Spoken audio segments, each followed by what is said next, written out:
The compact cassette, a fantastic invention by Philips, which holds magnetic tape inside a cartridge. These devices, an improvement on a reel-to-reel tape recorder, although the sound quality was never as good as a, say, for example, a high-quality reel-to-reel tape recorder, they were more convenient, and you could put these into something more portable.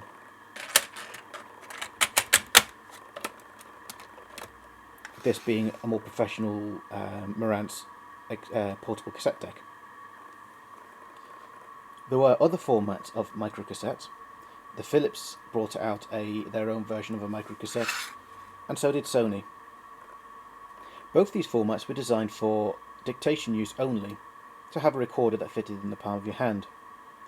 But as improvements were made with their types of design of the tape, a new style called metal tapes were brought out, and several manufacturers decided it might be a good idea to put this into a microcassette format and invent the microcassette music format machines. I can't say that these were very well advertised when I was younger. I never saw one of these come up in a magazine or anything for sale. In fact, actually, the first time I saw them was when I was going on eBay, and I purchased a little Sanyo. Sound quality wise, they're not all that bad. This one isn't plumbed in at the moment. A lot of work to get it up and running though. There was another format of tape, the DAT cassette. Now these were quite a bit of a flop in the audio world, as in the domestic side of things. Not as popular as cassette, not as well long-lived, but in the professional world they were used extensively. They offered more versatility than CD, and at the time computers, especially portable ones, weren't really viable. So you could get hold of a machine like this, which gave you all the mod cons of the professional world, including things like timecode and other features. There is another format which didn't live that long. The Elcasette, an invention by Sony.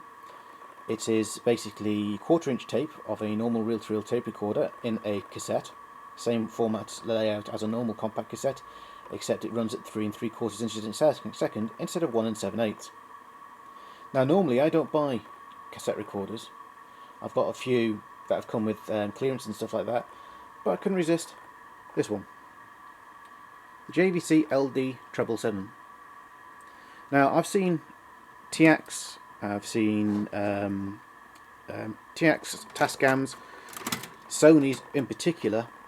I've seen different manufacturers of these machines, but I've not actually seen a Technics one, and it turns out that these were short-lived, ran for approximately 1 year. We can see here that we've got some sort of feature. We've got features here we wouldn't find on a normal cassette deck. It's a 3-head system, plenty of space in there for 3 heads. There were 2-head versions of these machines as well. We have ANRS and Super ANRS. Light's a little bit dim there. We've also got a built-in calibration system of 400 Hz, not quite sure why not 1 kHz. And then we've got a 15 kHz, which I don't think you can hear in this video. We can also put this machine into record.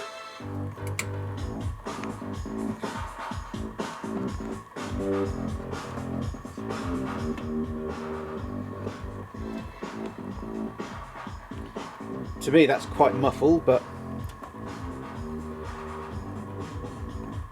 I'm sure with a bit of playing around with the BIOS and stuff like that, I mean we've got a standard cassette in there.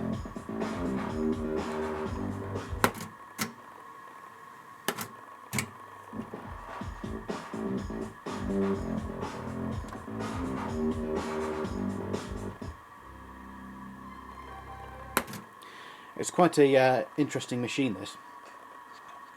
It's got a very silky smooth mechanism inside. If I press eject here, we'll see that the 2 rollers, one's a pinch roller, one's a flutter roller, will drop slowly, and the machine ejects.